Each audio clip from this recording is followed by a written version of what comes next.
2025ជាឆ្នាំទី4ហើយដែលមជ្ឈមណ្ឌលបច្ចេកវិទ្យាហិរញ្ញវត្ថុ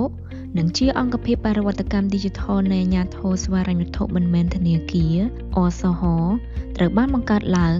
ក្នុងគោលបំណងដើម្បីជំរុញ ពន្លឿន និងគាំទ្របរិវត្តកម្ម Digital ក្នុងវិស័យហិរញ្ញវត្ថុ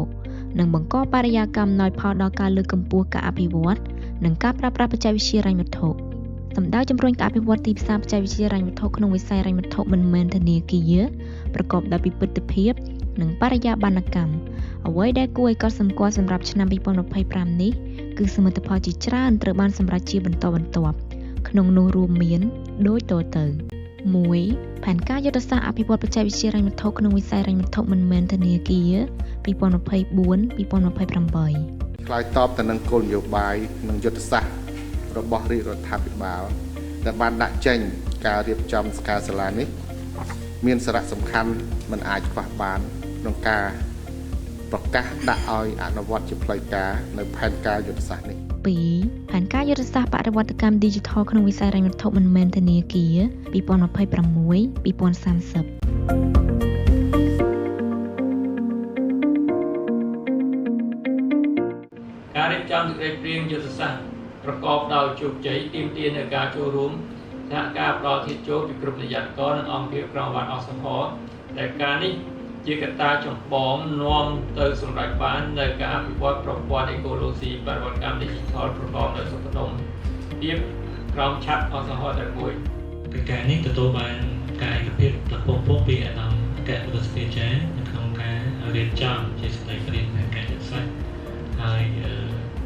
លោកបានផ្ដល់ចំណែកឯកភាពតែម្ដងដែលផ្អែកទៅលើសារៈសំខាន់ភាពចាំបាច់ក្នុងការរៀបចំនៅផែនការយុទ្ធសាស្ត្រនេះ3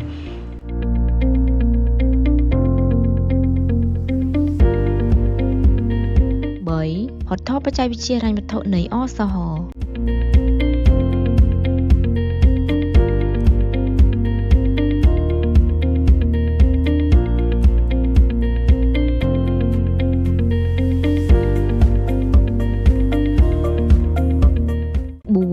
កម្រងបទបញ្ញត្តិពាក់ព័ន្ធនឹងបច្ចេកវិទ្យាហិរញ្ញវត្ថុ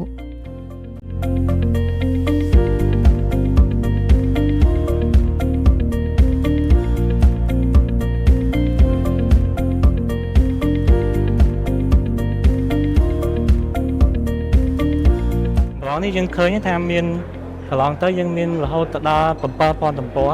ហើយដែលយើងបានធ្វើវិសិទ្ធកម្មមកតង់ទៀត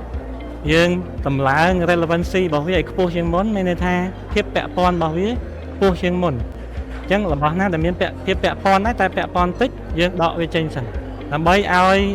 ឧបករណ៍ការងារហ្នឹងមានភាពគត់មុតជាងហ្នឹងហើយឲ្យគាត់មើលឃើញរបស់ដែលពាក់ព័ន្ធអញ្ចឹង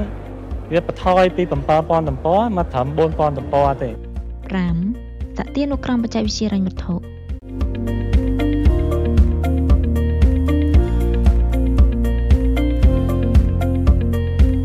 សិទ្ធិនុក្រមដូចគ្នាដោយបានបញ្ជាក់ជូនពីដើមថាបើពលរដ្ឋយើងអត់បានយល់លម្អិតយល់ច្បាស់ពីបច្ចេកសព្ទពីពាក្យបច្ចេកសព្ទផ្ដុំគ្នាទៅយើងខ្លាចទៅជា clear ខ្លាចទៅជាអត្ថបទអញ្ចឹងពេលដែលយើងយល់ច្បាស់ពីបច្ចេកសព្ទមួយយើងអាចយល់ពីខ្លឹមសារនៃរបស់ទាំងបាន6ការកសាងកិច្ចសហការនិងកិច្ចសហប្រតិបត្តិការ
បចំសិក្ខាសាលាថ្នាក់ជាតិនិងថ្នាក់ក្រោមជាតិ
8 ការអភិវឌ្ឍសមត្ថភាព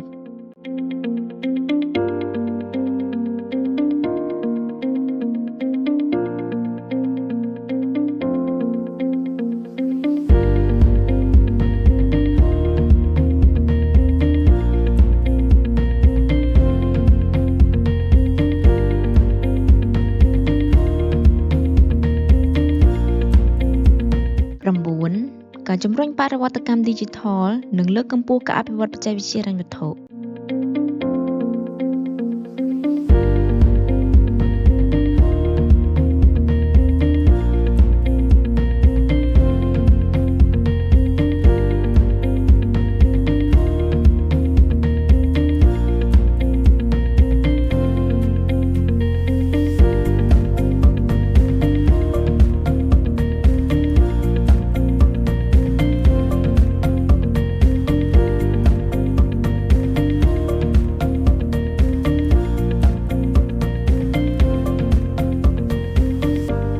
10ការផលិតមាតិកាផ្សព្វផ្សាយ